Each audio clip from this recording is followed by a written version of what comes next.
morning. I'd like to call to order the Thursday, February 18, 2021 meeting of the Federated City Employees Retirement System and Federated City Employees Healthcare Trust. Welcome, everyone.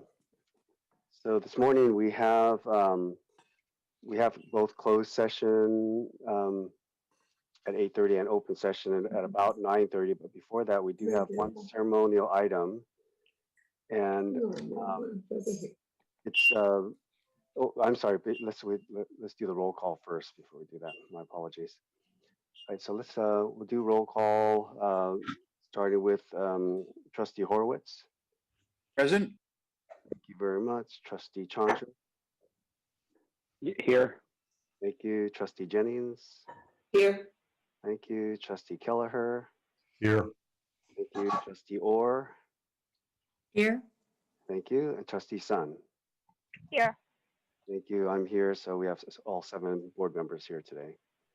All right. So before we're going to close session, it's my honor to present a commendation to Trustee Chen Yu Sun for her service as trustee of the Federated City Employees Retirement System and Federated City Employees Healthcare Trust Board of Administration. The commendation is on the agenda. There's a link to it. I would like to read it because it is a I think it's just a little bit of time it'll take to read it is still not yet reflective of of her time and effort and her commitment to serve on the board. Michelle, can you please bring the commendation on the screen, please? Oh, thank you. Thank you.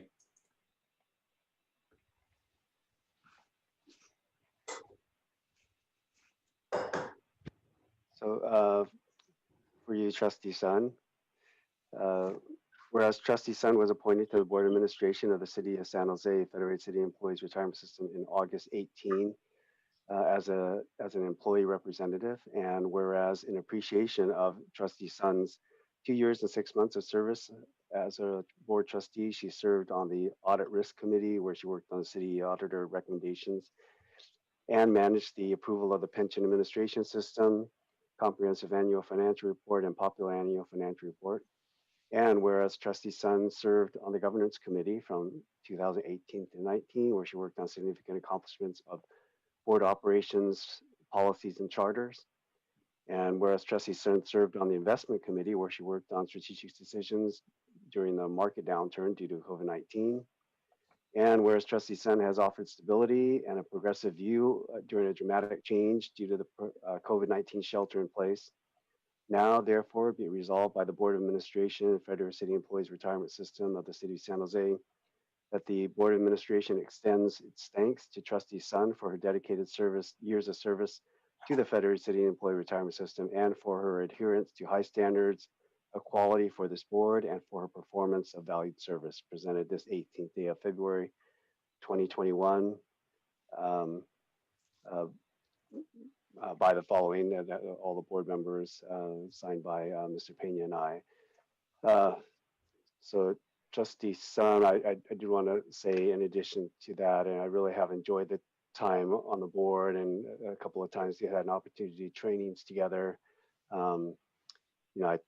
I just found you to be a valuable asset and very thoughtful and great questions through our committee meetings. I just thought you really added a lot of value to our governance of the plan. I want to give you an opportunity to speak if you would like. And I don't know if Mr. Pena or any other board members would also like to say anything.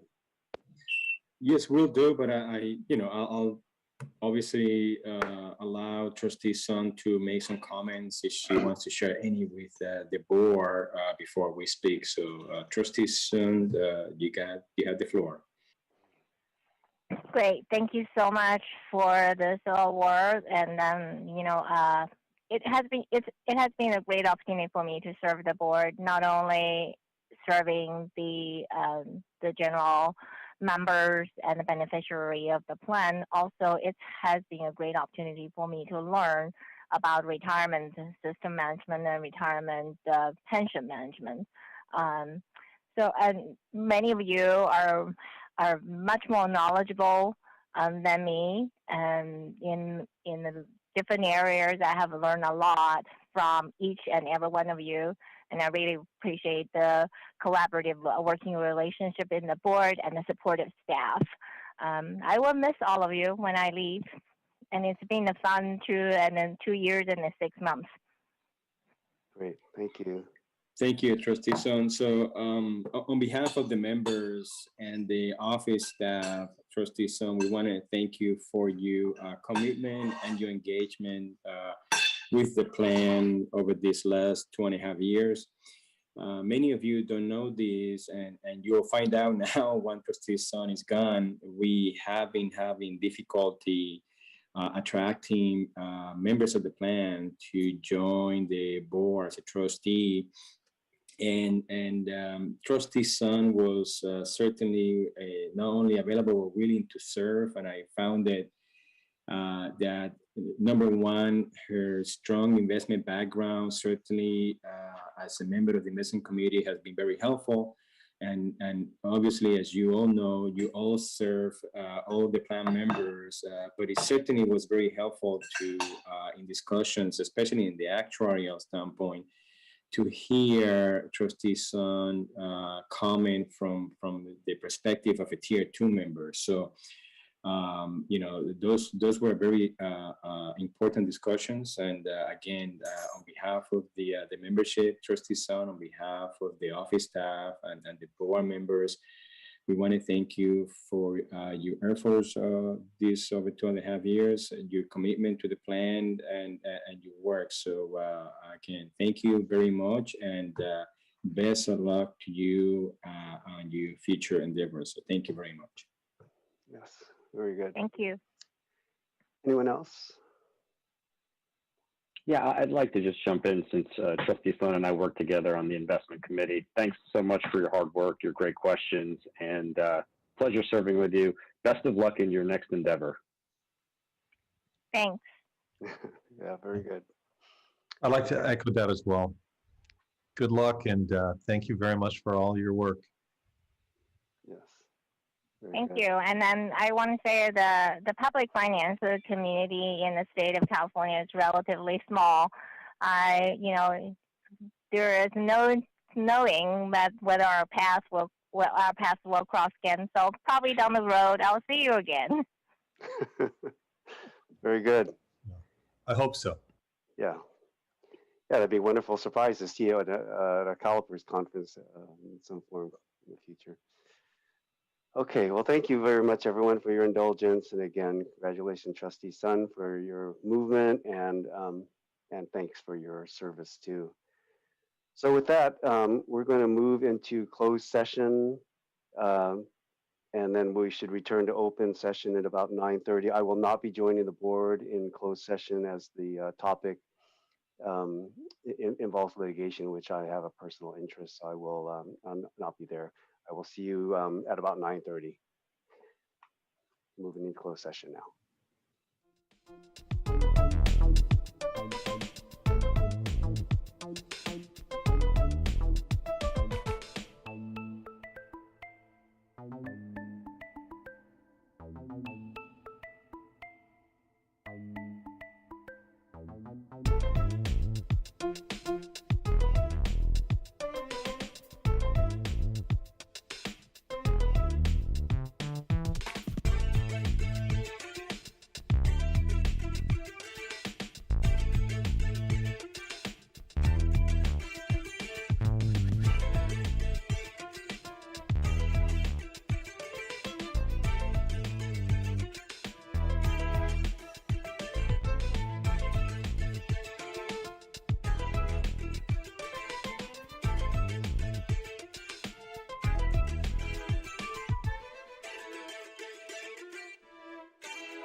just joining with open session. So let's start the open session agenda.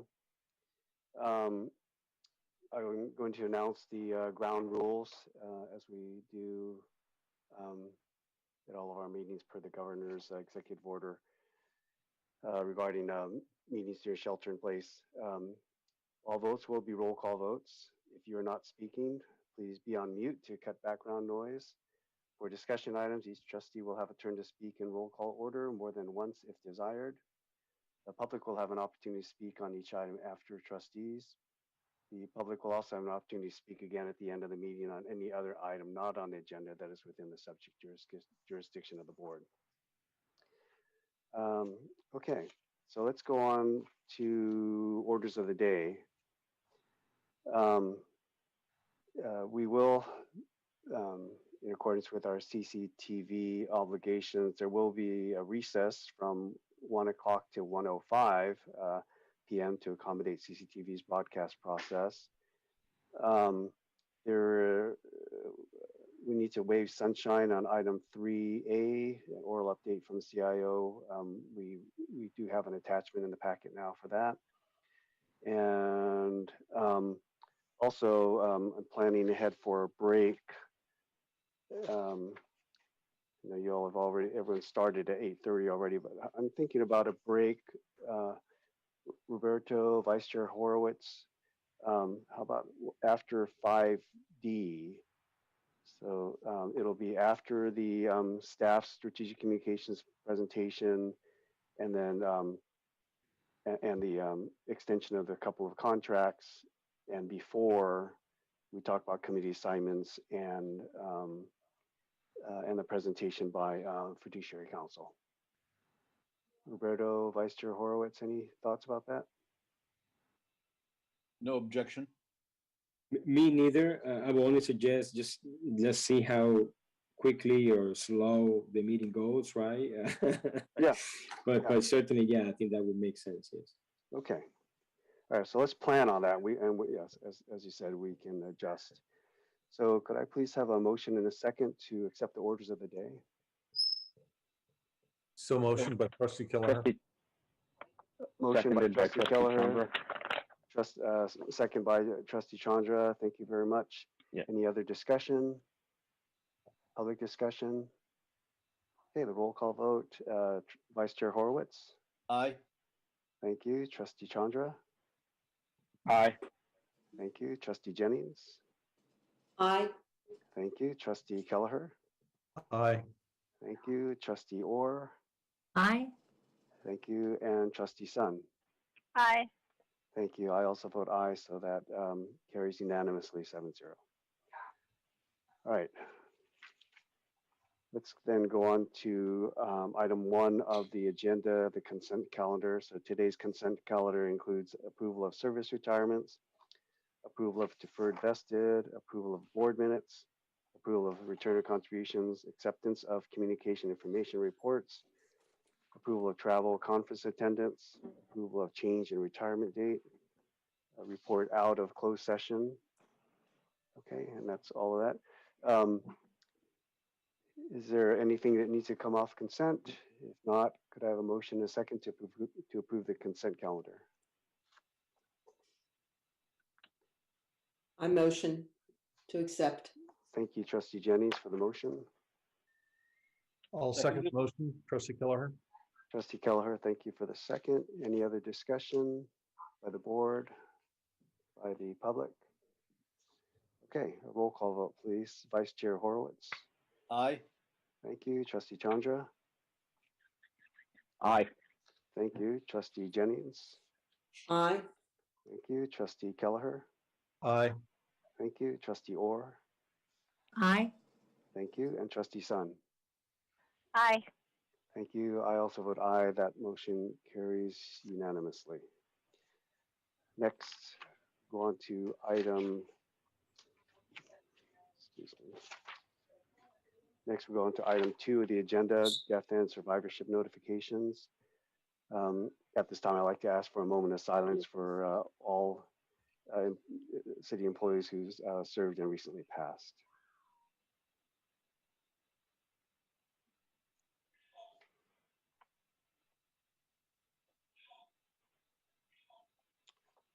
Thank you very much, everyone. Okay, item 3, investments. 3A is the oral update from the CIO Retirement Services, Mr. Palani. Thank you, Mr. Chairman. Yes, I'd like you're welcome. to share some performance numbers, but before I do that, I do want to thank Trustee Sun for her service to the board and the investment committee. She worked very closely with us, was very supportive of staff. As you all know, she has a CFA, a strong investment background. And some of you may not know this. We share an alma mater. We are both fighting blue hens from the University of Delaware. And I wish her the very best in her next assignment. Thank you, Trustee Sun. Thank you. It's good to get to meet another fighting blue hen in the nice, sunny state of California, just the opposite side of the coast. And my nephew is also a blue hen, so go hens. Oh, yeah. Oh, wow. I'd like to share some performance information from Makita. Of course, these are, as always, unaudited preliminary numbers. For the month of January, the pension plan returned -4 basis points, so -0.04%. The healthcare trust added 35 basis points. And our fiscal year-to-date performance through Tuesday, to February 16th, was 21.79% for the pension plan and 21.53% for the healthcare trust. And our trailing our trailing one-year number, which is less meaningful, but there's a reason I'm giving that number, is actually a little over 25%. So our trailing one-year number, a little over 25%. The reason I mentioned that is some of you may wonder, with such a strong performance in the market, how do you stick to your strategic asset allocation target? Do you rebalance, and how often does the team rebalance? And in fact, Trustee Horowitz had posed that question via email to us and requested that we actually comment on a rebalancing process. And to do that, I've actually requested Senior Investment Officer Jay Kwan to make a brief presentation. And after his presentation, of course, I'm happy to take questions on both the rebalance process as well as any other investment item. So without further ado, I'd like to invite Jay. Good morning. Good morning. And I'll be brief, but as this is a response to trustee questions, please feel free to interrupt anytime with questions. So you have up, or you should be able to see the section of the IPS that refers to rebalancing. So this governs the boundaries, call it the minimum of what needs to be done with regards to rebalancing according to the plan. I've highlighted some of the more relevant details, but basically on a quarterly basis, the plan needs to be rebalanced to the strategic asset allocation targets within a plus or minus 10% range of each asset class. So there's some room for discretion around that. We could rebalance more frequently. So instead of quarterly, it could happen more frequently. We could, and we being staff or the program in general, could take longer to get to those targets following the adoption of a new strategic asset allocation. So if you think back to last March, there were some rather large changes in the allocation, but our implementation of kind of the bulk of the risk there was very, I'll call it atypically fast. And you can characterize the one in March relative to the one back in 2018, where we took, I think, maybe a quarter and a half to implement the changes. There's also discretion to use synthetic rebalances as needed. So that would be with help from our overlay provider. That's where we have physical exposures through our managers, and then we layer on futures and forwards to get us on a net basis to the strategic asset allocation. And then within the plan, the immunized net cash flow allocation is exempt. And then remember, that's the about 5% of plan that hedges the next 5 years of net outflows. And so because that is a naturally amortizing allocation over through the year, so that's going to be by design out of balance. So just because there's discretion, though, remember that as staff, we're not trying to adjust any tactical weights. So we don't intentionally overweight equities versus fixed income, or within equities kind of manage the tactically the EM versus US, or say in bonds, high yield versus investment grade, right? Certain managers, as part of the plan, have that discretion as part of their remit, but that's not done at the plan level by staff. So if you know, half a step back, academically, there's all kinds of studies on optimal rebalancing frequency and methodology, and they generally try to balance efficiency and transactions costs.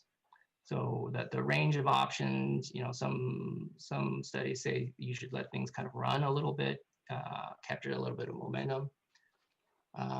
Others target a rebalancing premium, so rebalancing back to some target on a regular systematic basis. And then a lot of discretionary methodologies have different market triggers, maybe market volatility.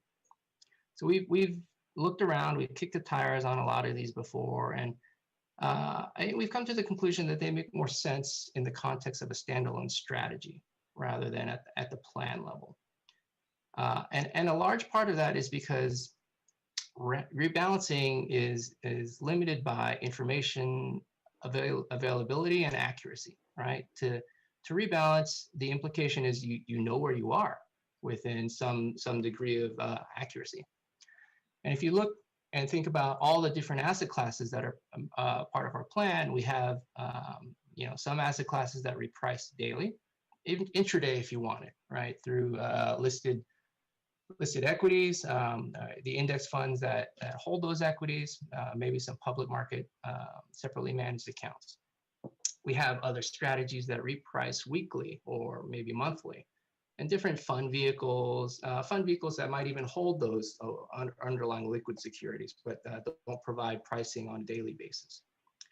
And then, you know, as part of the plan, we also have a lot of strategies that provide updated pricing quarterly, maybe even with a couple month lag. And these are the less liquid private markets, call it, in general. And so you could see the effects of the kind of staggered interval pricing in a period like March, where if you look at the plan market values by asset class, the public markets reflected that sharp drop and quick recovery basically as it happened. But private market valuations, you could have been looking at those valuations and wondering what was going on because they didn't really move a whole lot. Of course, there was underlying volatility, but it's not reflected as quickly as public market valuations were. And so rebalancing to kind of tight tolerances is really an exercise in false precision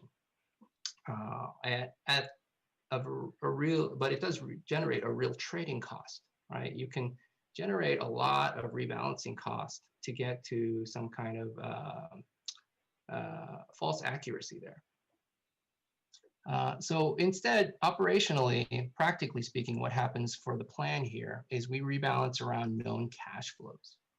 So when we have, on a monthly basis, we have the benefit payment that goes out, right? Since the sponsor pre-funded, that pre-funding amount at the beginning of the fiscal year was invested throughout the asset allocation, throughout the plan, right? So on a monthly basis, then we need to raise that cash to make the payment at the end of the month. So we're generally not selling pro rata across, you know, the entire $2.5 billion plan to raise 20 million. We're selling what's overweight and what's liquid. And then as part of that process, we might top up what's underweight. So that's how that monthly benefit payment is generated, and that's kind of a natural rebalancing point. By combining that cash flow with a rebalancing, and we kind of minimize transactions costs as well.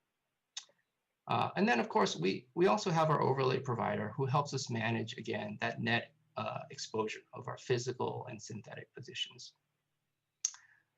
Other cash flows you might be familiar with for the plan are capital calls and distributions for some of the private markets strategies we have. And those can be incorporated into the monthly benefit payments. As well, we have a proxy as part of that program, right? A public market proxy within the private market plan that we can adjust to keep that overall private markets allocation within tolerance. So, going back to probably this original example, equity markets certainly have rallied strongly since March, but again, operationally, we've been rebalancing to some degree just about every month by selling those overweights to make the plan benefit payments. So, and also, when there is a large equity rally, right, the equity portions of the plan certainly rise in value, but the plan overall rises in value as well, right? A lot of other parts of the plan have some kind of equity beta, as well as the plan size overall, the denominator gets larger. So the asset classes don't get out of balance as quickly as you might think. There's not as much negative correlation across every asset class. So if you took the plan in March and just assumed it was static, say there was no rebalancing, you layered on the index returns, that's not where we're at today. All right. On a monthly basis, again, there's been that kind of selling of the overweights to generate the cash flows and topping up underweights as needed. And if you do ever have any questions about where we are, you see where we are relative to policy every quarter in the reporting package from Makita. And it's that nice bar chart right before they get into the manager level returns. Going forward, so on the work plan is an evaluation, a reevaluation of our passive exposures, and as well as our overlay provider. So some of the underlying mechanics of rebalancing and kind of implementation might change, but broadly speaking, that's how the plan rebalances over time. So that's it in terms of the presentation. If there are any questions, happy to answer those now.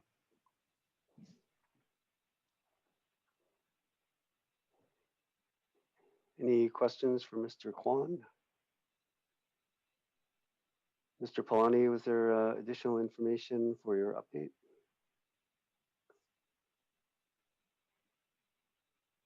Oh, you're on mute.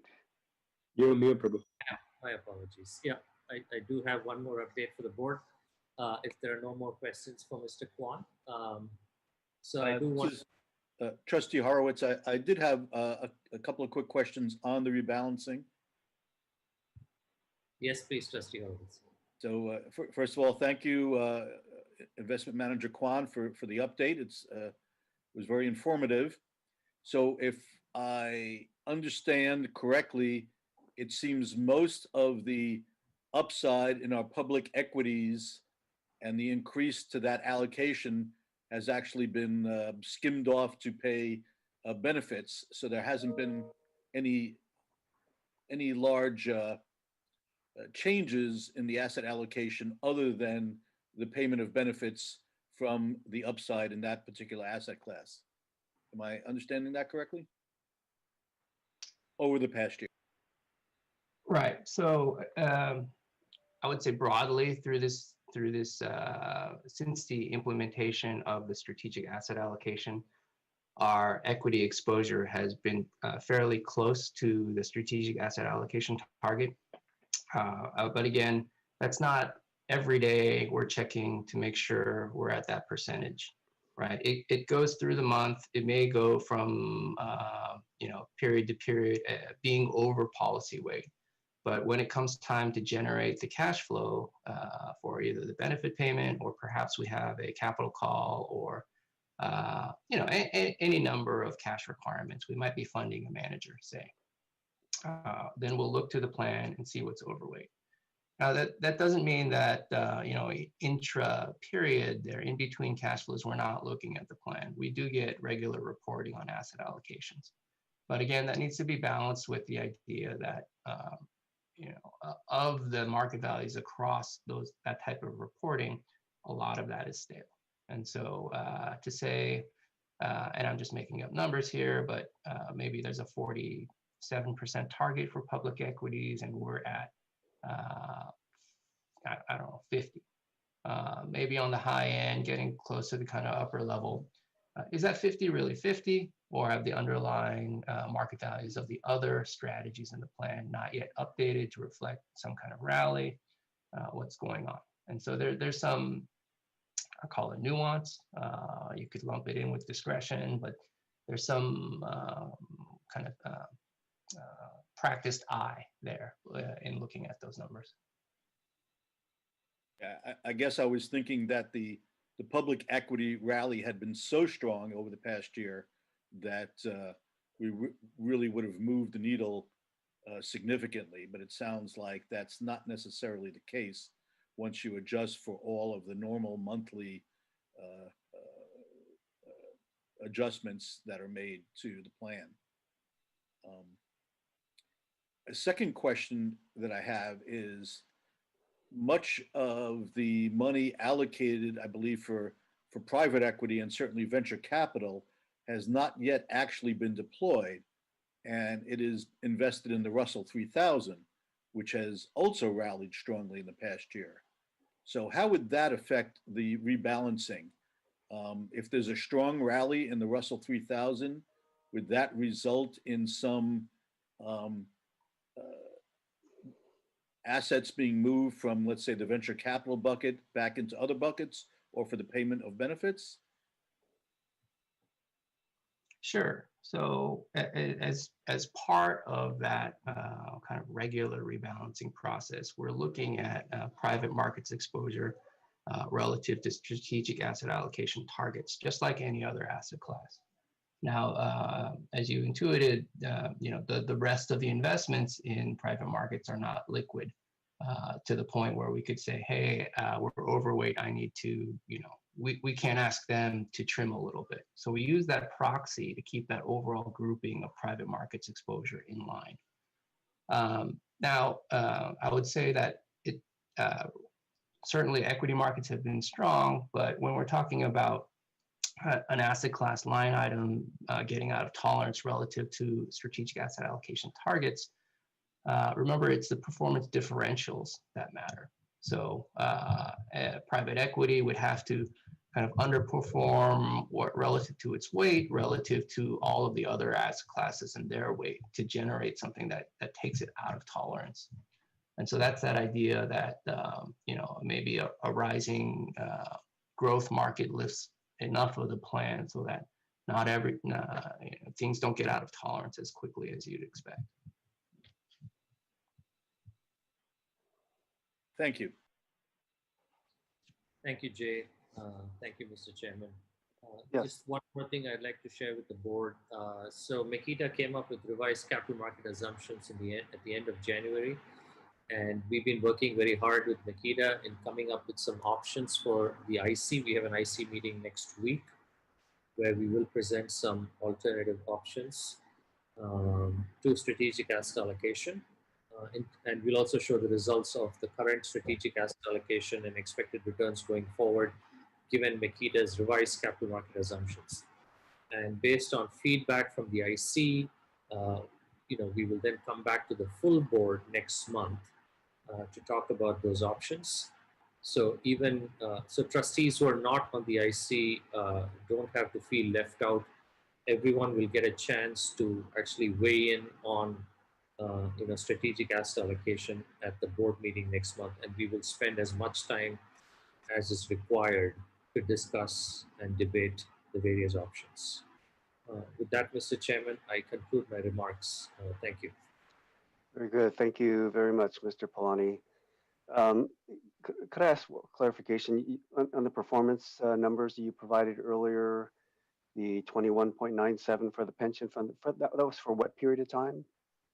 It's 21.79, and that's fiscal year to date through Tuesday of this month, through 2/16/21. Thank you.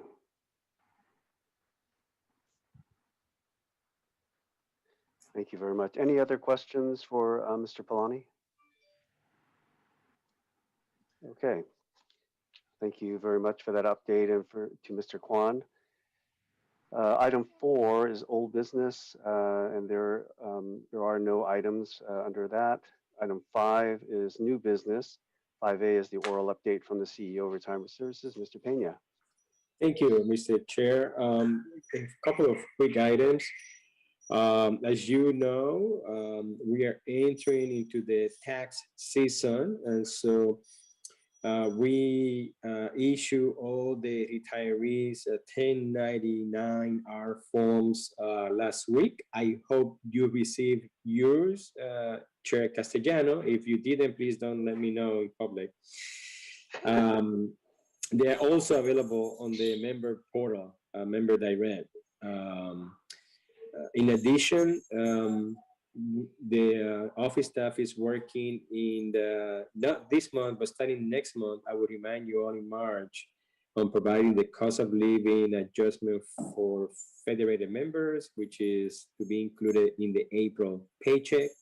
But they are working this month on another adjustment, which is it's also known as the GPP, the Guarantee Purchasing Power. That is a benefit that allows retirees that have lost more than 25% of the purchasing power to bring them back to a 75% threshold. So that is also being processed this month.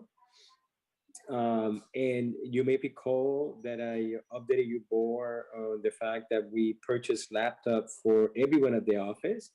And for the most part, we have almost distributed them to the staff 100%.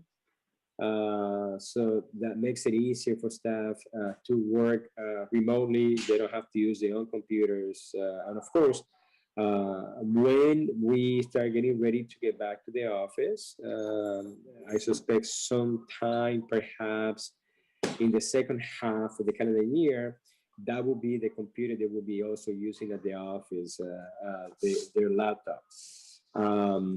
In closing, a couple of more things. We are working on the budget proposal for fiscal year 21-22, and we plan on presenting that to your board next month.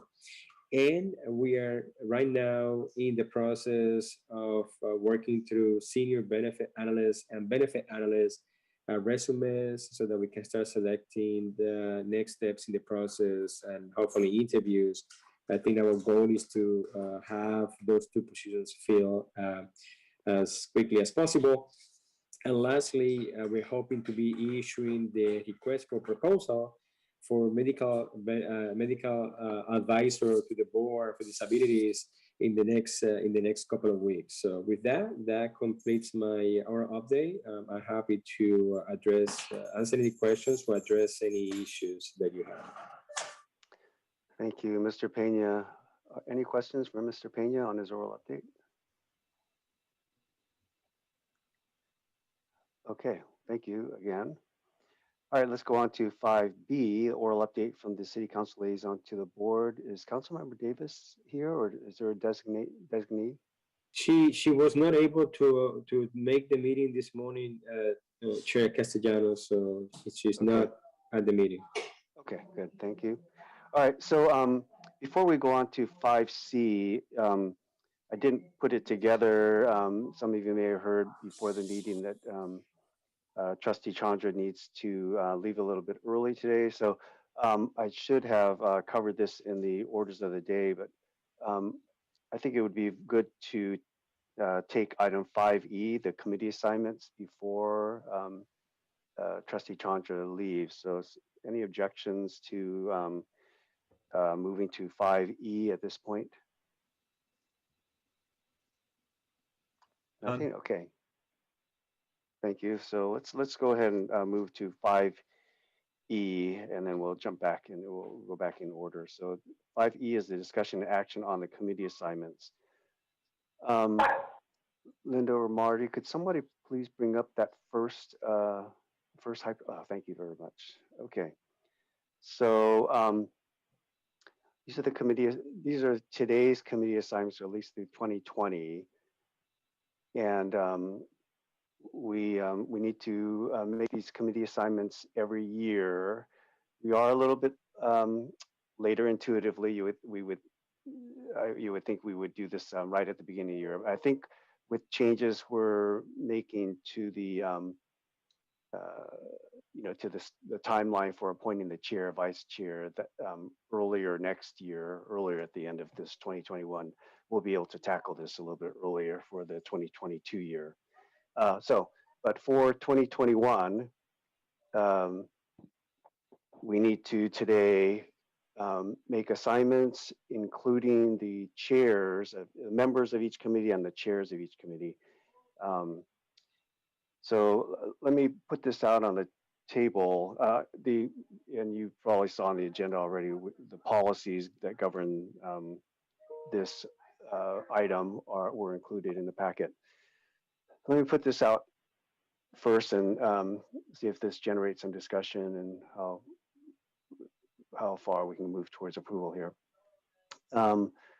Under the investment committee, with Trustee Sun leaving, there will be a vacancy, an important vacancy, and Trustee Sun is on both the investment committee and the audit committee. So, this is my tinkering with the list, and I'm putting it out for as a starting point. We would, in the investment committee, Trustee Kelleher would become one of the regular committee members. Mm-hmm. Trustee Kelleher is now shown here as an alternate. I'm going to suggest we do away with the alternate role because, as you probably saw in the board operations policy on these committees, there really isn't an alternate designation in the policy. So this is, as you see it up on the screen, it's really not quite in alignment with the policy. So for that reason, I'm suggesting as we move Trustee Kelleher into the committee, we would do away with the alternate role. Functionally, alternate is just like any board member sitting in as a member of the public on the committee meeting. So, there's really no more or less power, so to speak, with that alternate role. So investment committee would be Trustee Chandra, Trustee Kelleher, no alternate there. And the audit committee,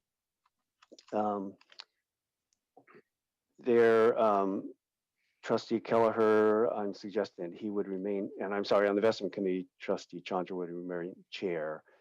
Audit committee, Trustee Kelleher would remain chair, Trustee Jennings would remain, and then as Trustee Sun departs, I'm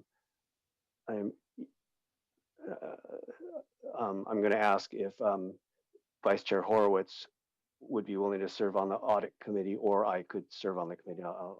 And it'll flesh out as we talk about the governance committee and the JPC. So on the governance committee, I'm suggesting Trustee Horowitz would remain chair. I would remain on the governance committee with him. And Trustee Kelleher would, I would ask if Trustee Jennings could replace Trustee Kelleher. Trustee Kelleher is already on 2 committees. It would provide a little bit of relief as he joins the IC in official capacity. Thank you. And then, yes, of course. And and on the JPC, I would suggest this remains the same. Vice Chair, Trustee Orr would remain Vice Chair of the JPC, and Trustee Chandra and I would also remain on the JPC. Hey, Jay, I have a question. Yes, Trustee Jennings. Why is, on the joint personnel committee, why is it a vice chair and not a chair? Everything else is chair. It's a joint committee, so whereas the audit committee, there's police and fire and Federated side by side. This is one committee. The chair is on the police and fire side at this point in time. Okay. Okay. I agree with what you're suggesting. I mean, just my 2 bits. Okay, thank you. Yeah, Jay, I'm supportive of those changes as well. Okay. those reassignments as you articulated them. Mhm. Okay. Thank you, Trustee Chandra. I echo the Trustee- same. Okay. Thank you, Trustee Orr. Vice Chair have- Horowitz. Yeah, I have some comments. Yes. As respect to the audit committee, it pains me to say it is an area of which I am painfully ill-equipped to offer much insight or experience, and would certainly be open to swapping that assignment with almost any other. And as respect the very important investment committee, I do note that all of the proposed members, in contrast to all of the other committees, all of the proposed members are the independent trustees, not members who are reflective of the retirees or current employees. And I wonder if that is something we would want to redress. And also acknowledging that all of the investment committee members are people who have worked diligently in the financial services industry, and whether or not that committee would benefit from having at least one member who did not have that background. Yes. So certainly this is open for a number of possibilities. On the IC,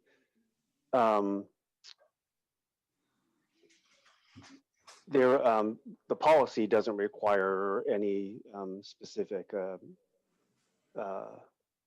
board member or background, and I believe historically, and I think and the thinking behind the 2021 assignments was that we focused in on folks who had the relevant institutional investment background.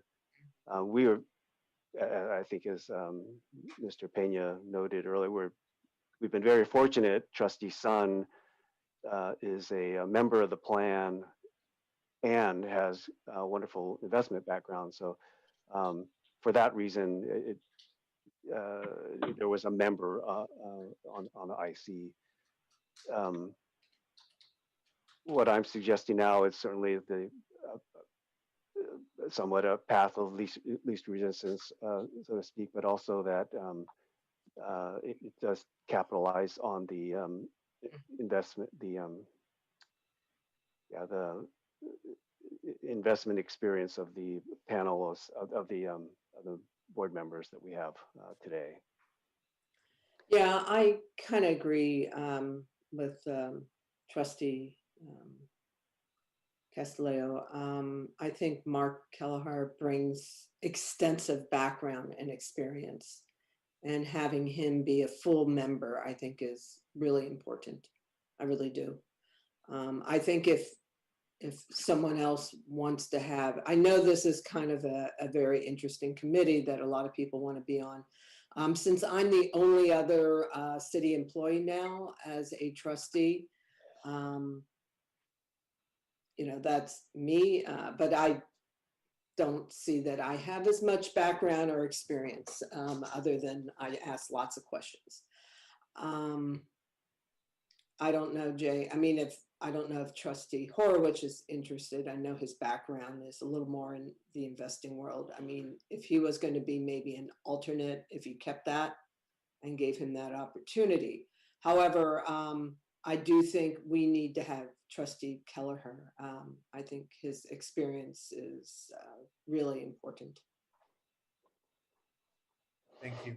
I would just Thank add, you. thank you, Julie. I want to add a note of appreciation of what Julie's expressing, especially as her representation of, actual staff or, ex-staff. And that I want to just take us back to what the CIO Palani mentioned, is that, the information and the discussion does come back to the broad board. So there really isn't any kind of demarcation. There's a very open flow. So I just want to highlight that point. Thank you. Yeah, thank you.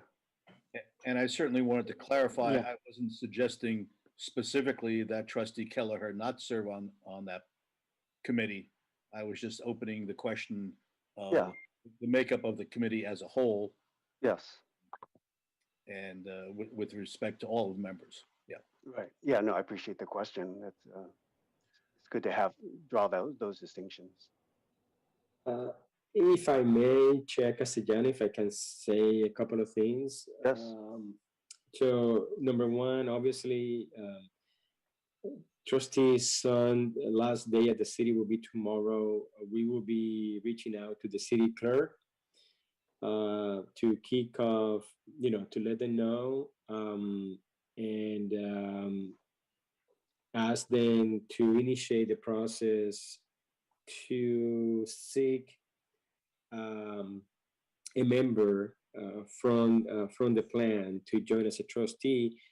That may take some time. The city clerk has also has the hands full with other positions and other boards, including the police and fire. So I can tell you from experience that process has been going slow. I don't think that, I think, in all honesty, we will probably, when we get someone on board, will probably be towards the second half of the calendar year, sometime in the fall. That's what I'm guessing right now. But when we do, your board, depending on when this new member comes and join you at your board, you're going to have to then make decisions again in terms of the committee assignments. The other thing I wanted to mention is specifically to Trustee Horowitz's comments in regards to the audit committee. We don't, I mean, the short experience that I have working with you as a trustee, I think the overriding factor that I always look at, Trustee Horowitz, on all of you in terms of the board and the committees is your engagement. And you are certainly an extremely engaged trustee, and that's all we need. I don't believe that those members have to have a strong background in audit experience or standards. We just need members that are engaged in the process. And I think I mentioned before, I would love for you to join that committee and give it a chance. In fact, since this is Trustee Sun's last meeting, and this is a very important meeting that is actually happening right after your board meeting, if you have the time, if you are available, and you end up being appointed to that committee, I will respectfully ask if you can join the meeting as a public member, only because I see that committee along with the investment committee to be probably one of the two most important committees going forward in terms of the work that is coming forward.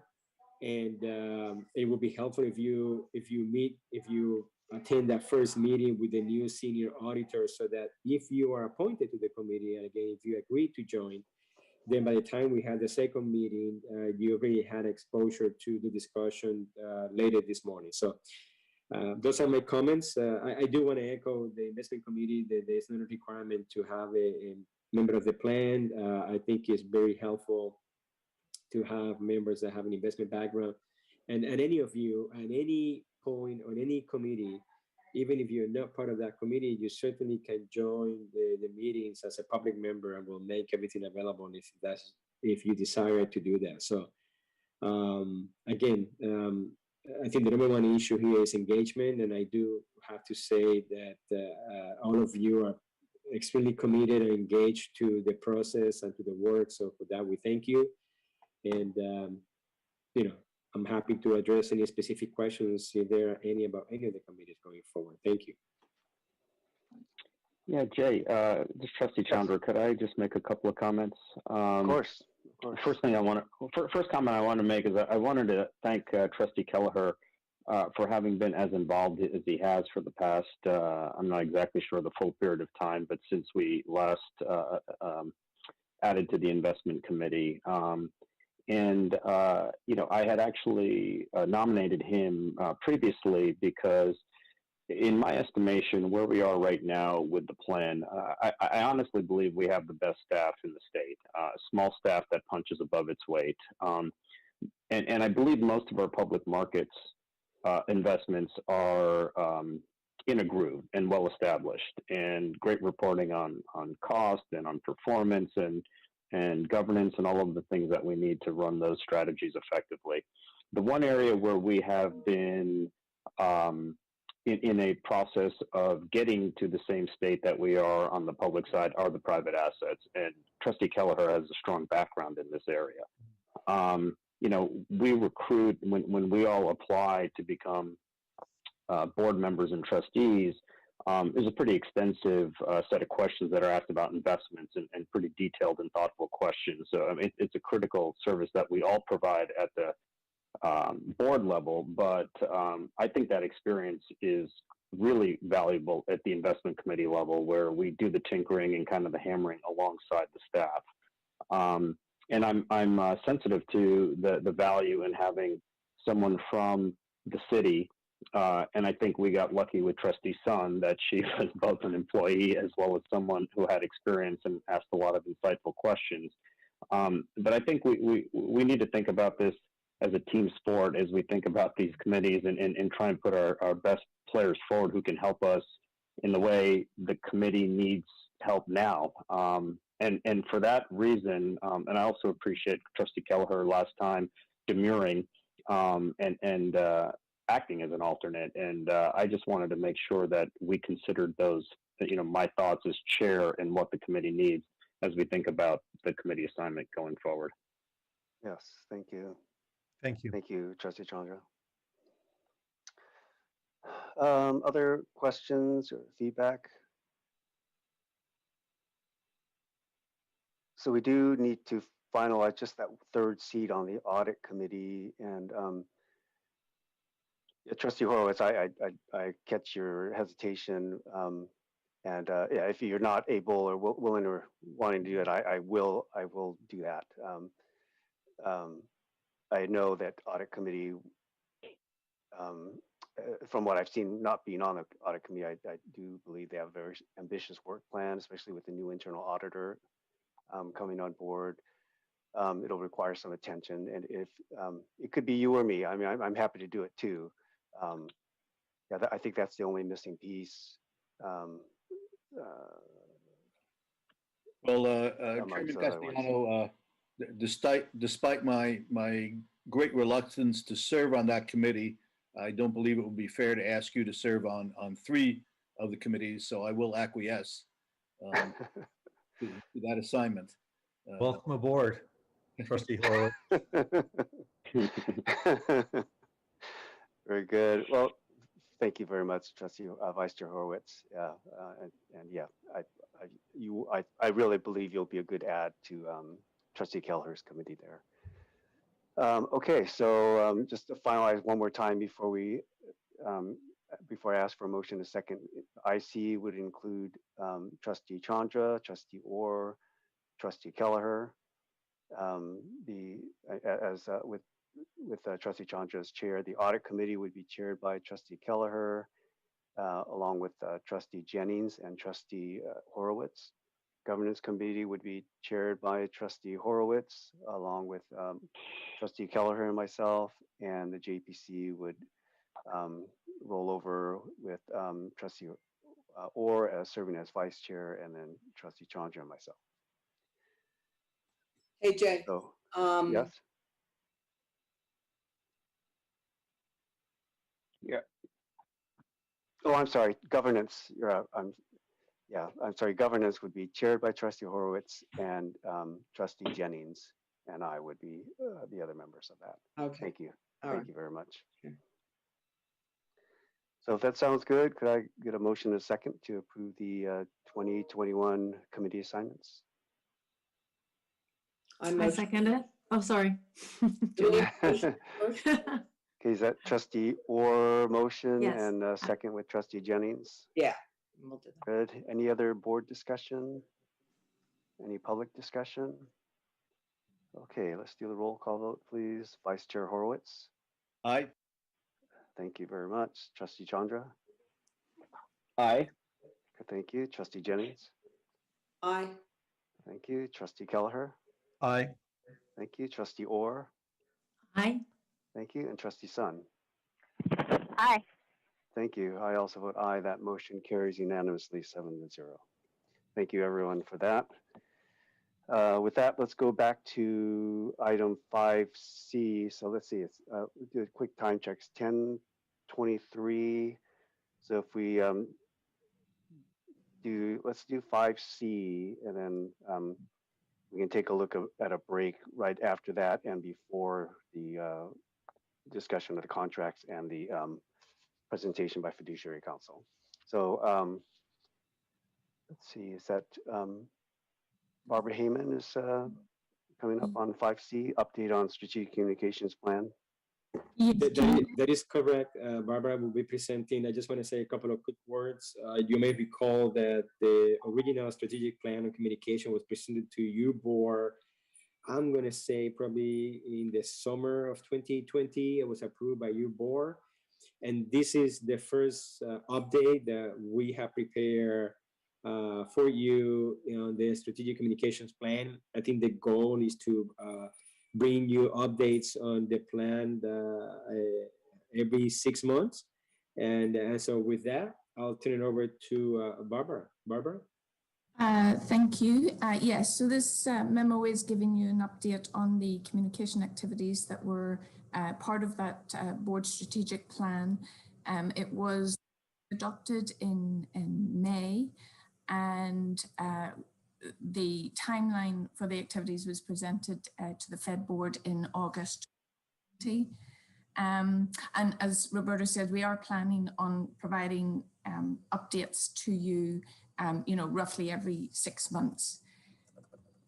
So the activities that were planned up to December 2020 included completing the website redesign launch, providing webinars, videos, etc. on retirement planning and open enrollment, publishing that retirement connection newsletter, expanding our email outreach, doing additional outreach related to open enrollment, launching our Facebook, Twitter, to provide weekly news and events.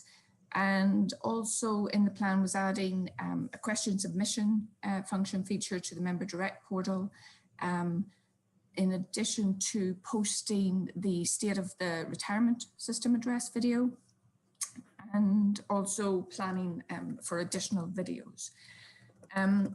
So as far as the website redesign, this has not been completed as of yet. Now, we did develop the portion of the website that related to open enrollment, and that was launched back in October 2020. And we're continuing to work on the remainder of the website redesign. Our view is, or our current plan now is to launch this in near April 2021. And we're planning to make a presentation to the board prior to the launch of the new website. Moving on then, for the retirement planning webinar, we have completed this portion. ORIS has a retirement presentation that's available on our current website to provide prospective retirees information on the retirement process. And there's also a series of retirement planning Zoom webinars that are scheduled throughout the year. So for the webinars for open enrollment, this also was completed. This year, due to COVID, actually, the health vendors hosted a series of open enrollment webinars throughout October and November, as well as offering one-on-one virtual meetings with members, giving retirees an opportunity to speak directly to the vendors. And so that was offered this year, or in October and November. The tutorial videos for the open enrollment, this was done also October 2020. we produced a tutorial video for open enrollment to help the retirees navigate the open enrollment process. And that was posted on the open enrollment portion of the new website. And in addition, we posted a member direct enrollment tutorial as well on the website. So relating to additional outreach for the open enrollment, well, as we do every year, we mail the open enrollment information to retirees, and ORS staff also attended open enrollment to provide open enrollment information at the Retiree Association meetings. Moving on then to the Connection newsletter. ORS has published and distributed the Retirement Connection newsletter. We do this quarterly, and we usually post it on our website. It's also mailed and emailed to participants, published in April 2021. So for our email blasts, ORS sent a series of emails to retirees to disperse information, mainly for open enrollment, including, you know, the dates and times and links to webinar session and the virtual office hours. And in addition, we also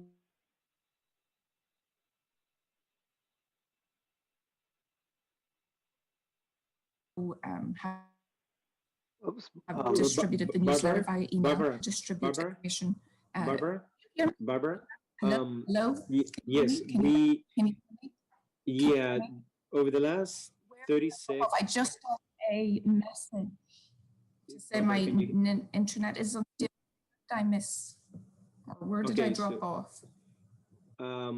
Actually, I don't know exactly. You, the last 30 seconds, I think you were going on and off. Or was it talk about the newsletter? Did you hear? You did speak about the newsletter, the fact that we mailed them and we also emailed them. And I think after that, and Trustee Castellano helped me out, I think we lost you right after that, but I don't. Sorry about that. Okay, I can pick back up about the newsletter. Yeah, we have been sending that out. It's a quarterly newsletter, and we just sent out another one in January, and our next newsletter will be published in April 2021. And then for email blasts, we mainly have sent out emails to date up until December 2020 about open enrollment. And so those emails, you know, provided information about dates, times, and links to the webinar sessions and the virtual office hours. And obviously, in addition, we do distribute the newsletter via email. And we'll continue to try and identify other opportunities to distribute information to retirees via email. So then another part of the plan was the question submission function to Member Direct. We added a feature in Member Direct, and that was completed back in September 2020.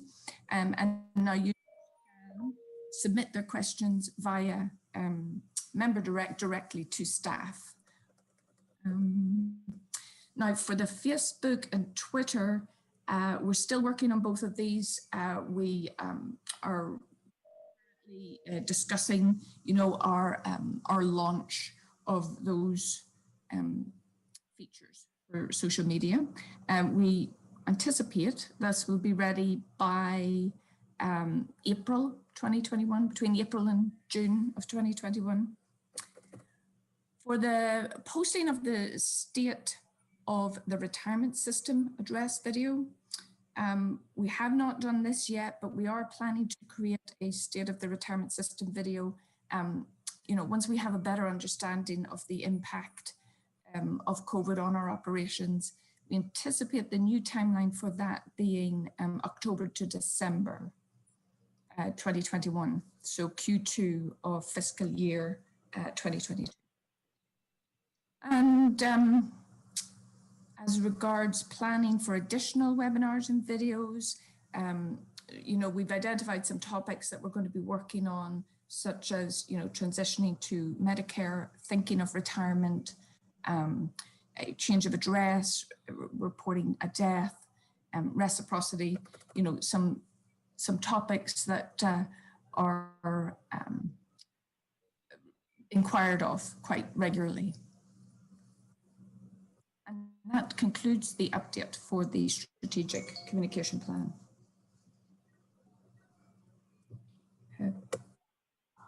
Thank you very much, Barbara. Yes, I can hear you. So any questions for Barbara? Yeah, you know, at a future time, I would like to request maybe a walkthrough on the webpage where we can see some of this. Yeah.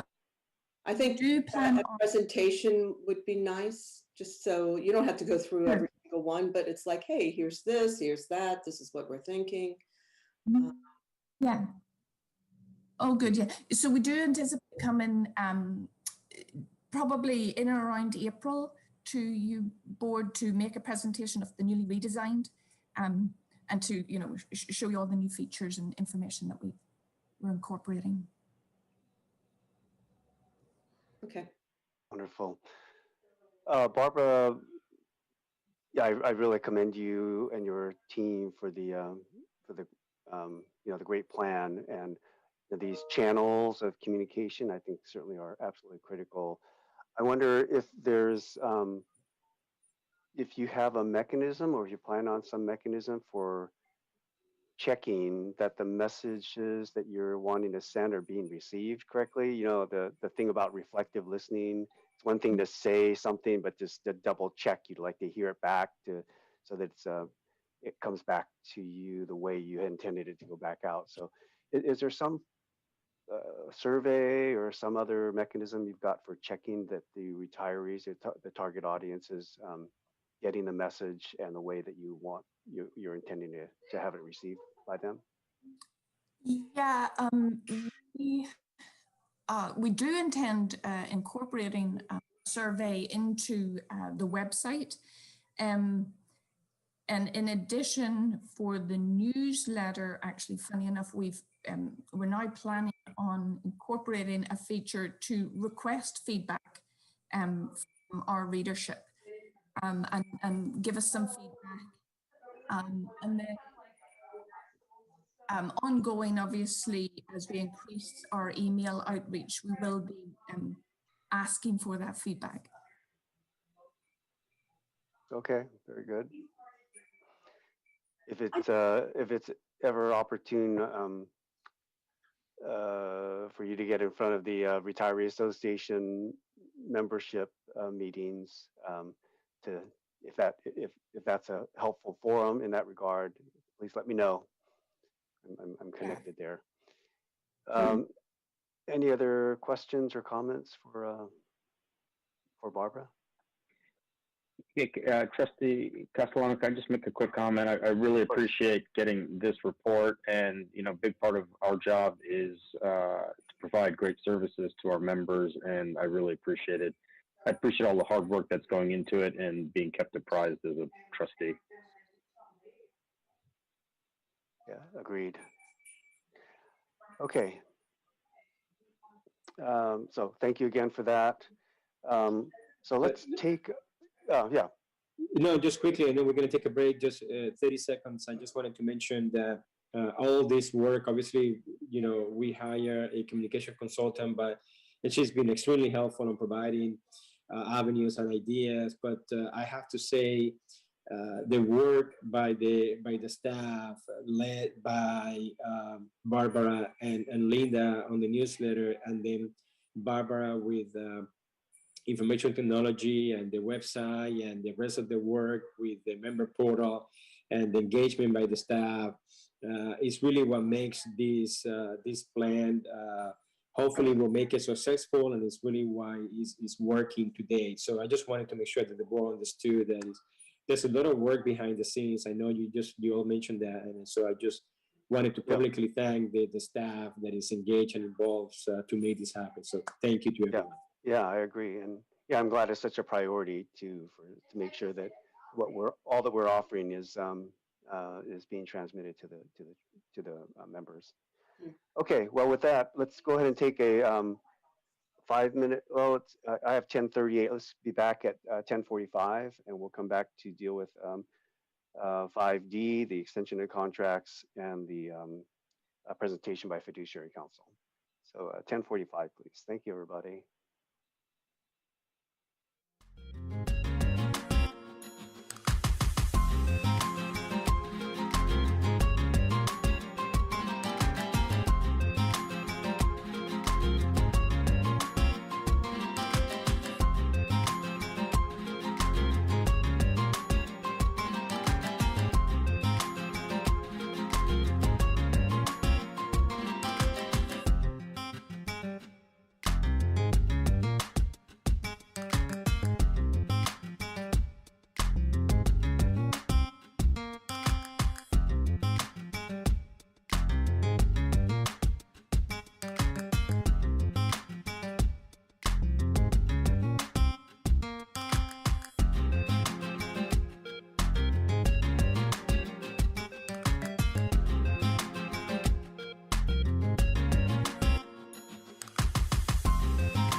shortly.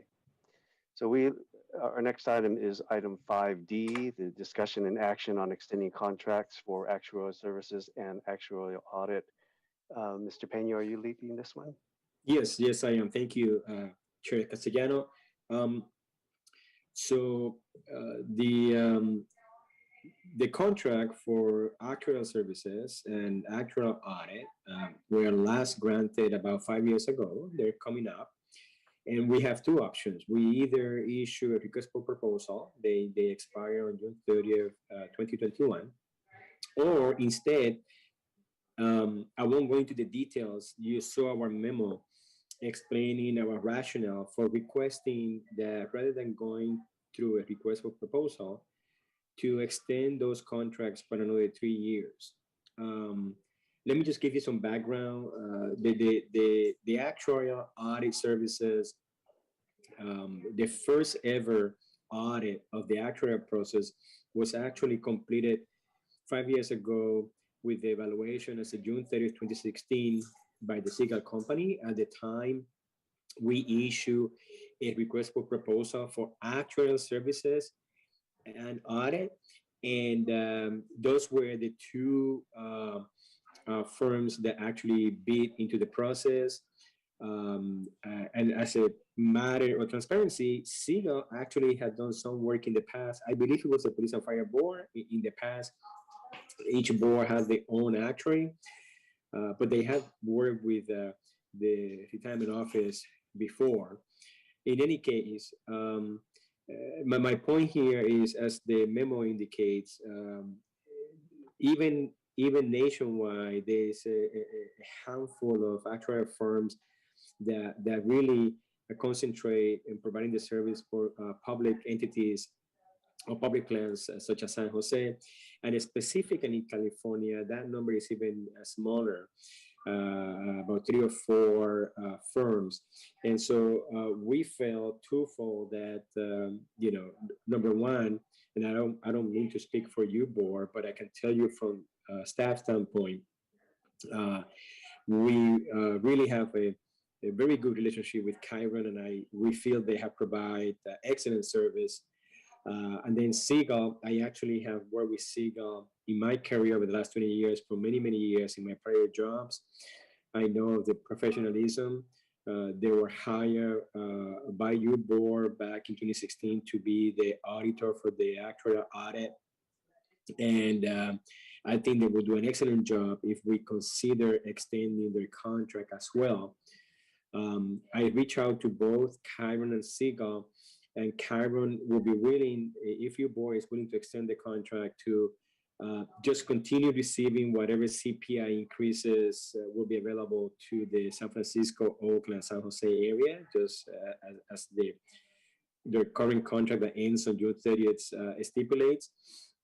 And the same, Seagull will be willing to do the contract for audit services for the same cost, so the same amount as they did back in 2016. The 2016 contract for Seagull was for a larger figure because I think the board at that point also thought that there was a possibility that they asked Seagull to do some further work, but that never, it didn't materialize. So the only work that they did for you board was the audit. And all we're requesting right now for you board is to extend that specific contract just for the audit, unless you board would also like to offer other actuarial services. So bottom line is, because of that information and what we explained at the board in the memo, we feel comfortable recommending that we extend both of those contracts for 3 more years. I'm happy to address any specific questions or answer any questions that you may have. Okay, thank you, Mr. Peña. Questions for Mr. Peña on this item? Under what condition would we use Seagull for actuarial? You mean aside from audit? Yes. I think, I don't know. I think last time the reason you board, you may recall that we were working on a project for the overpayment of Yes. retirement benefits. and there was a lot of work that was required. So I think the board thought that there was a possibility that if Chiron was sort of stretching their services, that they could also ask Siegel. I can't think of any right now or services that Chiron can provide, but I just wanted to make sure that it was understood that last time the contract was larger because there was a possibility of all the kind of services that were not just the audit. Okay, thank you. All right, other questions? If there aren't any other questions, then we need a motion and a second to do two things. One is to authorize the CEO to negotiate and execute a First Amendment to the agreement with Chiron for actual services for 3 years, ending June 30, 2024, for an additional $700,000, and to authorize the CEO to negotiate and execute the First Amendment to an agreement with Siegel for actual audit services and as a retained actuary as needed for 3 years, June 30th, 24, for an additional $125 for audit services, or $250 that would include additional actuarial services. Yeah, again, we're looking for your direction and approval. I should mention that the Police and Fire Board did approve our recommendation at their meeting early this month. Okay, thank you. So motion by Trustee Kelleher. Thank you, Trustee Kelleher. This is Trustee Chandra. I'm still here. A little change in plans on my end, so I will second. Yeah. Okay, thank you, Trustee Chandra. So we have a motion from Trustee Kelleher, second by Trustee Chandra. Any other board discussion? Public discussion? Okay, let's do the roll call vote. Vice Chair Horowitz. Aye. Thank you. Trustee Chandra. Aye. Thank you. Trustee Jennings. Aye. Thank you. Trustee Kelleher. Aye. Thank you. Trustee Orr. Aye. Thank you. Trustee Sun. Aye. Thank you. I also vote aye. So that motion carries unanimously. Thank you very much, Mr. Pena, and of course to Chiron and Siegel for the continued partnership. Let's go on now to item 5F, educational discussion on seeking diversity and inclusion through the contracting process, presented by Jenny Kringle, Fiduciary Council. Good morning. Morning. Welcome. Nice to see all of you. Same Back here. with you again. Yes. I think they're pulling up the PowerPoint now. Great, thank you. So we're going to spend the next 10 minutes or so talking about the use of diversity and inclusion data in the contracting process. And recently there have been a number of questions that have come up about how a public retirement board can collect and use diversity data in that process of engaging your outside contractors, vendors, service providers, etc. So what I'll cover today is just the legal requirements that come into play, the fiduciary requirements, and then California specific rules under Prop 209. And then I'll talk a little bit about some of the guardrails that a retirement board thinks about before making a decision to collect and use diversity related data. Next slide, please. So we always want to start any discussion like this with a reminder of the fiduciary principles that frankly govern the RFP process generally, but that also specifically come into play here. And I'll just highlight 3 of them. And the first is the primary loyalty rule. And this is the board's duty to act in the best interest of members and beneficiaries and not to promote any sort of personal or other interests, be those social, political, etc. With this loyalty rule also comes the board's obligation to make sure that there's a level playing field in the RFP process so that you can attract the most competitive pricing and talent. And then the second fiduciary principle is the exclusive benefit rule, which says that the board has a duty to use the plan assets solely for that purpose of paying plan benefits and for paying those reasonable administrative expenses. And then lastly, just reference the prudence standard, which is the board's duty to act under the circumstances then prevailing as would a prudent person. And specifically a prudent person meaning in a like capacity and familiar with the matters, and in the conduct of an enterprise of like character and with like aims. And you'll recall that we discussed these at length not long ago, these fiduciary principles. So I'll just highlight them briefly today. Next slide, please. Okay, so with that fiduciary background, let's jump into Prop 209. Prop 209 amended Article 1, Section 31 of the California Constitution to eliminate certain affirmative action programs. It was passed in 1996 with 55% of the vote at that time. It was immediately challenged, but it survived challenge then, and it survived a number of legal challenges since then. As recently as 2020, there was an initiative on the ballot to repeal Prop 209 that failed. Okay, so what does it do? Prop 209 prohibits public entities and public bodies like this one from discriminating against or granting preferential treatment to any individual or group on the basis of race, sex, color, ethnicity, or national origin. And it does that in three contexts. It does it in the operation of public employment, public education, and for our purposes here, public contracting.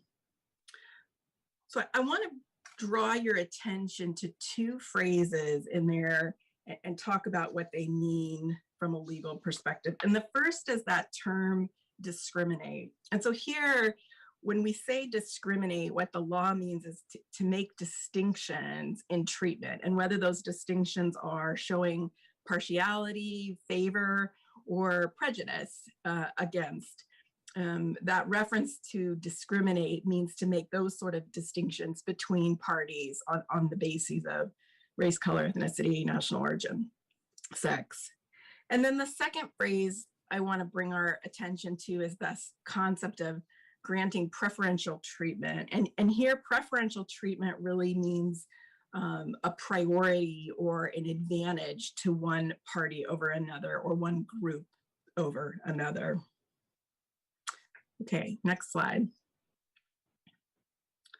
So as I mentioned, there have been a number of challenges to Prop 209, and out of this body of case law, we have kind of a set of programs that are clearly impermissible, a set of programs that courts have made clear are permissible, and of course, there's going to be some gray in between. But what I'll highlight for you now are some impermissible programs and some permissible programs. So first, impermissible.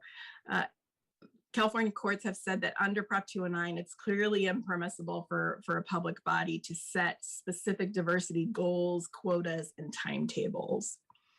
So that means you couldn't have a specific requirement that said we have to have X number of women in the process, or women-owned firms in the process, for example. Second, categorically treating a firm as being socially or economically disadvantaged based on diverse ownership or gender ownership is not permitted. Third is selective dissemination of information. So if the RFP notice is only going out to certain firms, that would not be permitted. And then the fourth one to draw your attention to is scoring bidders based on something like diversity headcounts. That's been ruled to be impermissible. Next slide. So of course that begs the question, well, what is permissible? So let's talk about that next. So first of all, aspirational programs are generally permissible. So you can have inclusive outreach that doesn't result in preferential treatment. Second, and what really comes into play oftentimes in the RFP process, is that data collection is permissible. Data collection is permissible as long as it serves a compelling governmental interest. And you see this quite a bit with retirement boards. So for example, the compelling governmental interest might be to reveal unintended bias or to eliminate past bias and discrimination. In the investment context, it might be an investment belief that assessing diverse talent is going to lead to improved results. So those are some examples of compelling governmental interests that might then justify data collection, even robust data collection around these diversity and inclusion issues. And then third, it's permissible to have preferences that are based on other criteria, not the ones that are prohibited in Prop 209. So some examples are you might have a program that has a preference for economic disadvantage or geography. And to put that into context, in the retirement plan context, sometimes you see retirement boards that have a preference for emerging managers, for example, who've broken off of major investment houses. Okay, next slide.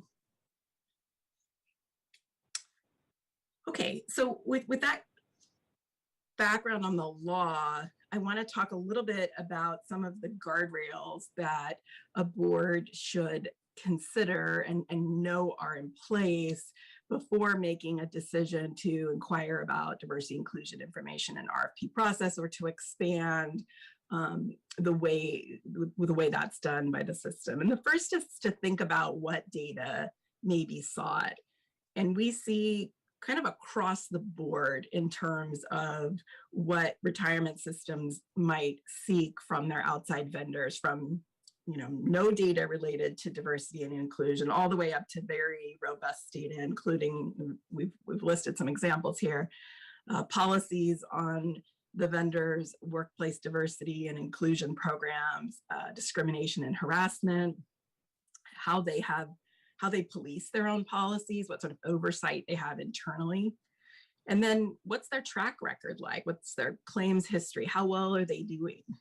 Sometimes boards will ask for information on the firm's own strategies and goals and ambitions around diversity and inclusion. One I didn't list here, but that also, is used quite frequently as the firm's data around pay equity and how the firm itself is paying its partners or its members and employees. Okay, next slide. So the next thing to think about is when that data will be sought. And here it's not that there's a perfect moment in time, but rather to be thoughtful in the decision around when data is sought and to avoid being careless, because kind of a careless consideration can end up leading to other problems that I'll get to next. And so the kinds of timing issues that a board would think about would be, are you asking for that data before the RFP process, during it? If it's during it, are you asking for it before scoring? Perhaps sometimes it's asked for after, or it's asked for separately. And then there's the question of, once you have it and you've closed out that RFP, what are you doing thereafter? What are you periodically updating it for contractors that you've engaged? Those are the sorts of timing issues to think about. And again, this slide is not so much to suggest that there's an exact right moment, but rather to put that out there as something that should be considered, and some decision should be made around it at the time that the board would go through this analysis. Okay, next slide. All right, and then the third thing is to think about how that diversity and inclusion data will or will not be used. And of course, the most important thing here under California law is that that information can't be used to select a vendor or an investment manager. Oftentimes, the implementation step that you'll see put in place to ensure that it's not used to select the vendor is to have that diversity reporting happen outside of the actual RFP decision-making process. And that's where I mentioned before to give thought to the timing. So if you've got a prudent process in place where it's clear when and how the diversity related information gets considered, and when the RFP decision gets considered, and there's an appropriate disconnect between those, then it's much less likely that you're going to use the data to make a selection, or that there would be an appearance that the data is being, improperly used to make a selection. Next slide, please. Okay, and then the next thing to do is to clearly define and document the goals and outcomes around collecting the data. And the way to think about this is, if you're going to collect diversity and inclusion data, you want to be able to articulate why. You want to have thought through what compelling interests have we identified as being served by collecting the data. And it's good to have those written down. It's good to have them reflected in other things. Perhaps they're reflected in investment policies or investment beliefs. They might be reflected in diversity statements. Somewhere is the collection of paper that shows that thoughtful process that's gone into this of identifying the compelling interests. Oftentimes that's going to be supported with research and findings as well. It's not always, but sometimes it will. And that also is helpful. So, going back to our example, that compelling interest might be an investment belief that, better results are reached when there's a diverse talent pool. There's an enormous amount of empirical research that would support that. So that's the kind of research and findings that it sometimes makes sense to bring in to support those compelling interests that a board's identified if it's going down this path of collecting diversity and inclusion related information. So with that, let me stop. Our goal here really is to just give some background and set the stage for what laws you would consider and what the process would look like if the board were to ever go down a path of wanting to explore more about collecting diversity and inclusion data. And I'd be happy to take your questions. Okay, thank you. Thank you very much. Questions, comments, feedback from the board? Hi, this is Elaine. Yes, hi. Thank you very much for the presentation. I thought it was really helpful to get a broader sense of what the legal parameters are. I've had some experience with diversity inclusion issues, building out an emerging manager program at the foundation I was with previously, and also working with a specific foundation that advances diversity and inclusion in the financial sector. So when I think about the broad, the themes that you shared, I wanted to put this out really for our group, is really with something like this, as we think about a policy, be first tackled at the broader board, or would we take it to one of the committees to sort of do some scouting work, if you will? Thoughts from anyone?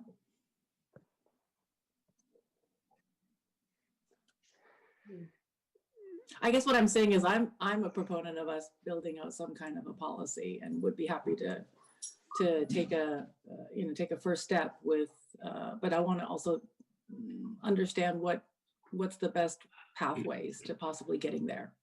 So if I may, a couple of things on that. I think the committee, trustee, or will be your governance committee. I think that will be the appropriate committee to deal with this issue. You certainly can also kick it off at the JPC first, but I think ultimately the bulk of the work will be for the governance committee to be brought back to the board. Second, you may recall this was an issue that was raised by the vice council or the city council at the joint meeting with the boards back in 2020, and at the time we provided some background in terms of our vendors, but we did share with the council that this was not an issue that had been raised at the board level, which is one of the reasons why we felt pertinent to bring this presentation by council. I'm sorry, I've been Vice Mayor Jones. Thank you, Linda.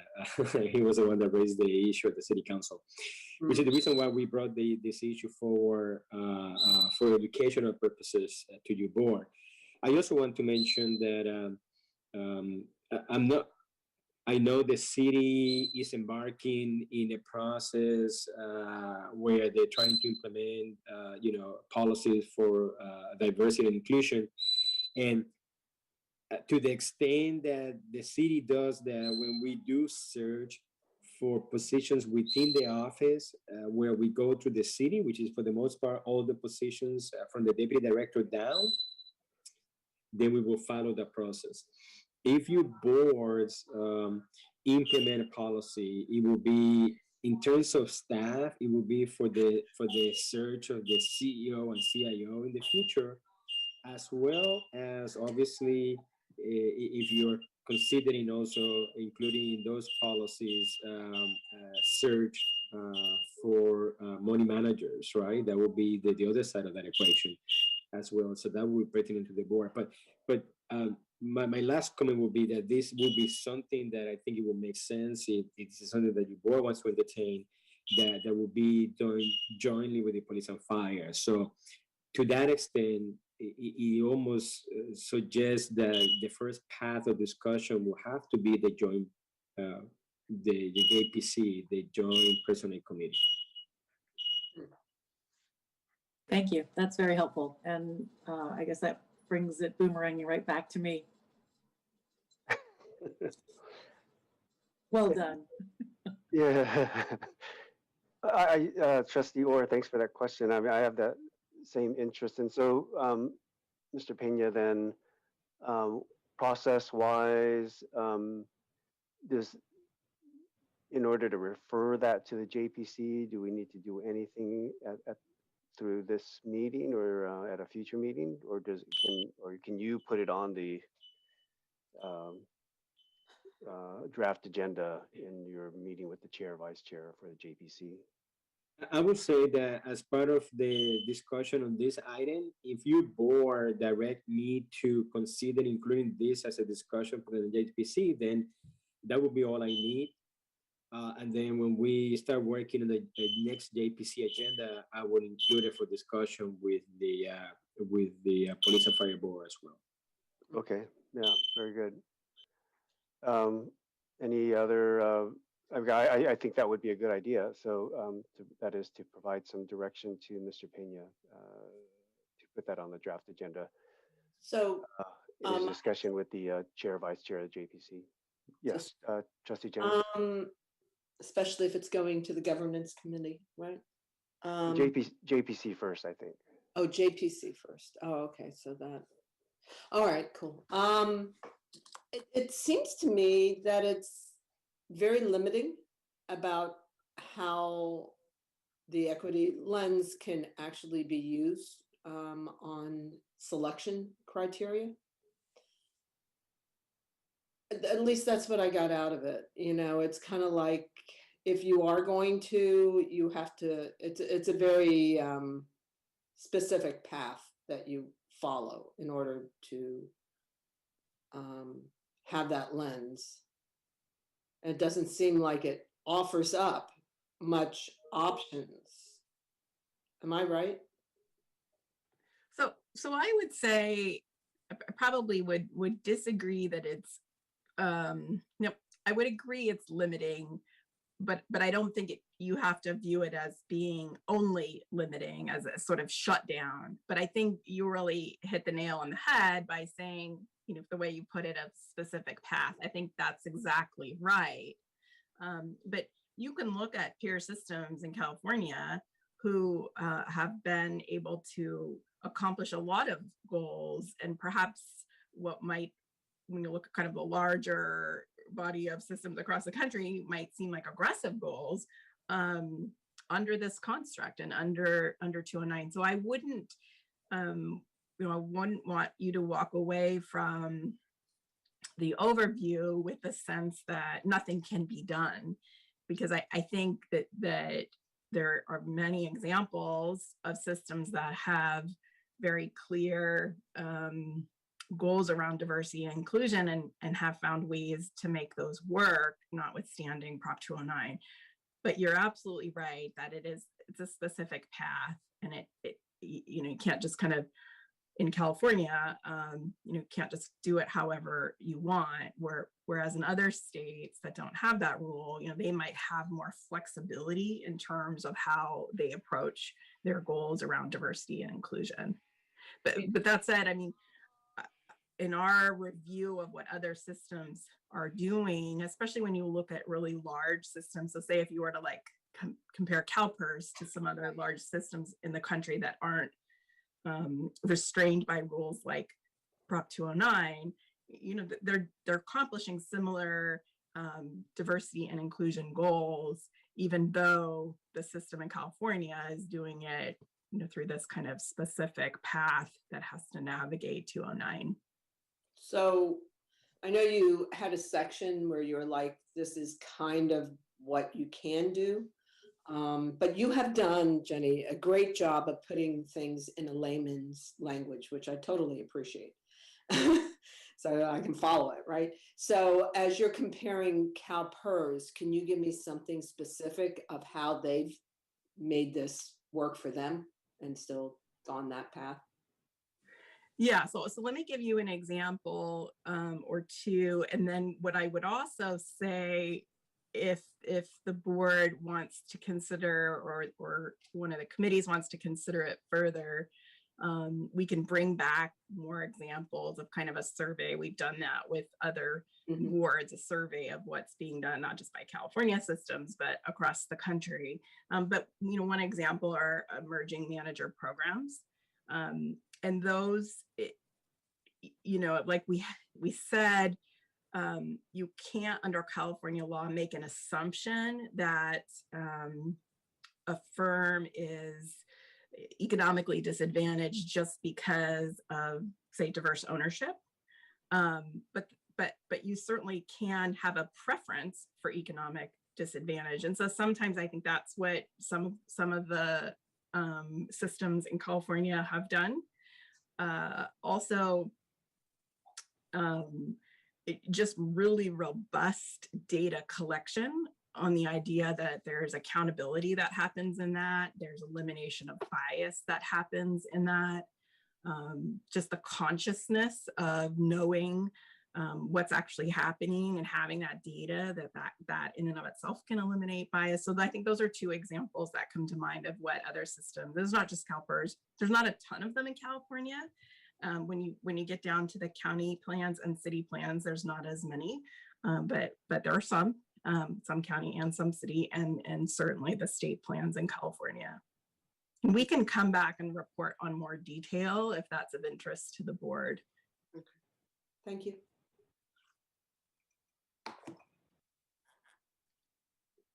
Other questions, comments?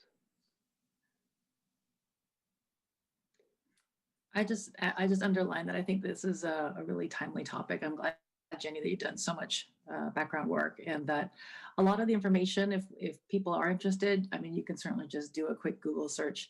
Most public plans, corporate plans, anything,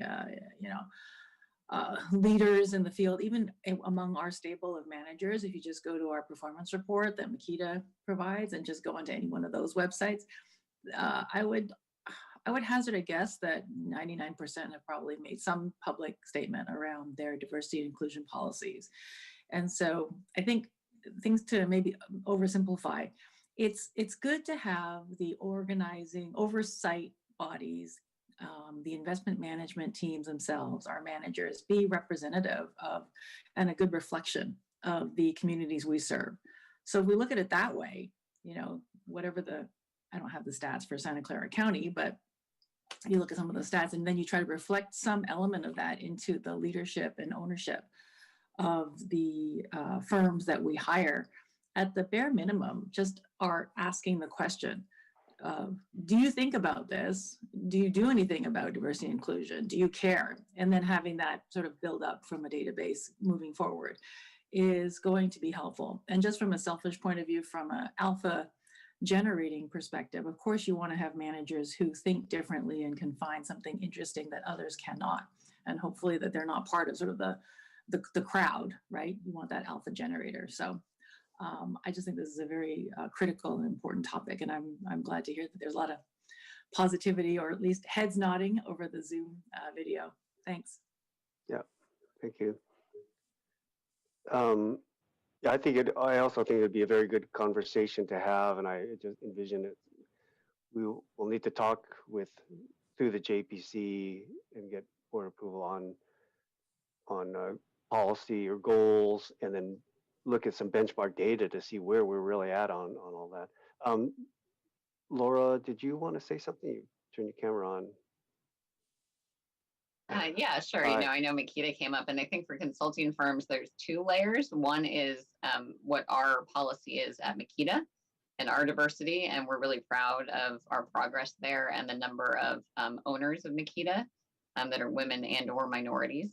And then there's also a really important layer in that we're helping you find managers and custodians and lots of other groups that you contract with. And so we're also really proud of what we've done on that front, which I can provide you some actual numbers. There was actually an article on February 9th that came out in Fundfire about diverse manager allocations, and Makita and some other firms like Verus were mentioned as well.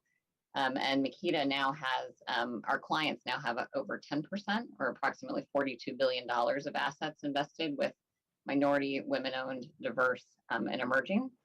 And that's, we think something that we can continue to do better on. And we'll continue to make lots of efforts like emerging manager days, where we invite groups that we might not have met yet to meet with our research team so that we can include them in searches going forward if we want to recommend them to our clients. But we do think that we're sort of, we put a lot of effort into this area. We have a diverse and emerging manager committee. We also have a diversity inclusion committee that thinks about policies for Makita as a whole. So, I think the finance industry has a long way to go, and we'll continue to focus on it. But we are, on your behalf, trying very hard to include a wide array of firms with different ownership structures that are reflective of the country as a whole and your specific area. Yeah, great. Yeah, thanks for adding that. So is the board good? We'll provide some direction to Mr. Pena to add this to his discussion with the JPC chair, vice chair, and the next agenda setting meeting. Okay. I just want to make sure, is that the direction to pursue it? I just want to comment. The JPC at that level is strictly a discussion internally on policies for staffing at the executive level of your plans. Seems to me, obviously after further discussion on diversity and inclusion on the money manager side, I wonder if that discussion should actually take place, that portion of it, at the investment committee rather than the JPC, right? Because the JPC is very limited to obviously joint personnel committee to personnel issues, and those discussions can be, we can have them concurrently, right? But they're going to different ways. So they will have to be split. One for personal purposes, the JPC, but I think the one where we sort of concentrated the last part of the discussion, which is in the money manager side, that will make, I think, will have more sense to be had at the investment committee meeting. So I'm open to suggestions and open to direction. I'll follow through. Obviously, I'll follow direction well. So whatever you direct me to do, I will do. But those are my comments. Yeah, I think that. Trustee Chandra, please. Do you mind? You can go ahead first. I just wanted to make some comments too, but please go ahead first.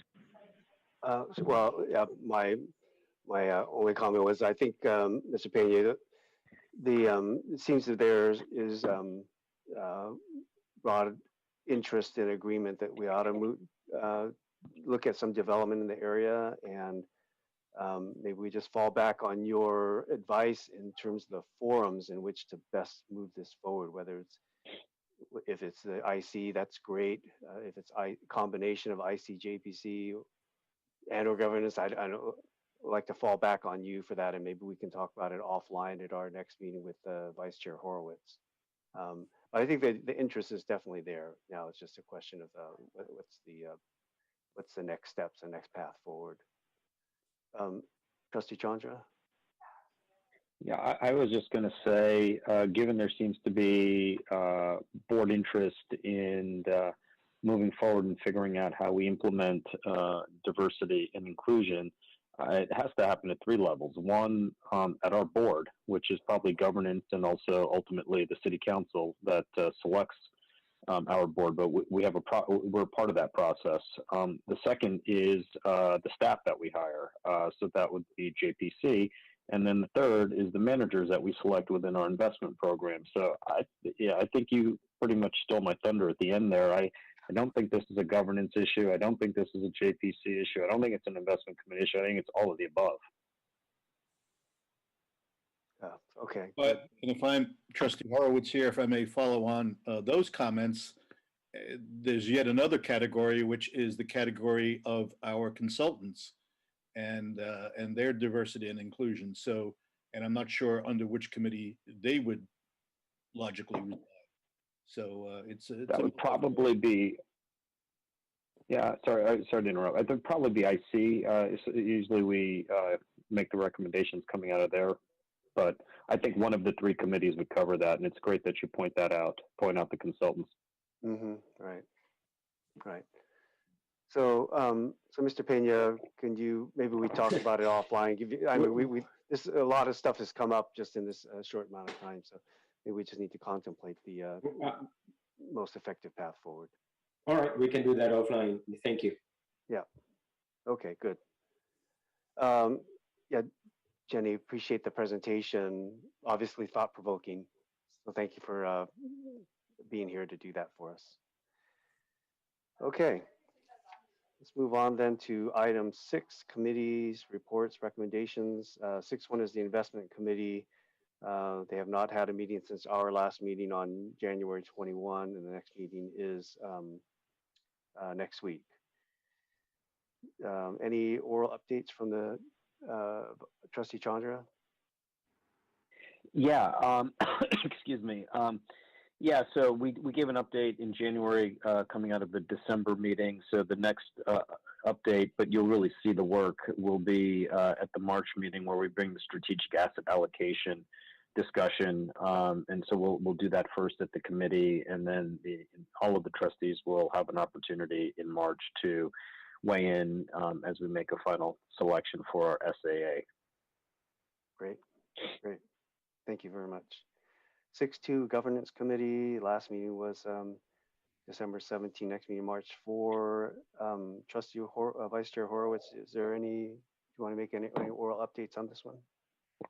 I believe we covered the oral updates at our last full board meeting for reflecting our December Governance Committee meeting. So there's nothing new to report at this time. Okay, very good. Thank you. 6.3 is the Audit Committee. There's a meeting right after this meeting today. Trustee Kelleher, anything you'd like to provide on an update today? Oh, you're on mute. Trustee Kelleher, you're on mute still. A year into the pandemic and I'm still having these problems. No. Yeah, I was just going to say we do have quite a meeting teed up with and we're going to be talking about 3 basic items: the internal staff survey, the recommendations on the status of audit recommendations that they've done. So we've got a lot to talk about, but I think it's going to be, I'll be able to give a much more detailed update next month. Great. Thank you. Thank you very much. 6.4 is the JPC. Last meeting was November. Next meeting is TBD. Trustee Ord, is there anything you wanted to provide for this update today? No, I think we're still having a lot of debate and discussion, as you're aware. We've had some ad hoc committee meetings, And once we have the next meeting, I'll come back with a more substantive update. Okay, very good. Thank you. Item 7, education and training. We have the 7A, the Cortex report, and 7B is the Calipers virtual assembly, March 8 and 9. Are there any future agenda items? Okay, any additional public or retiree comments? Okay, well, with that, thank you everybody for your attendance, participation, engagement today, and we are adjourned. See you next month. Thank you.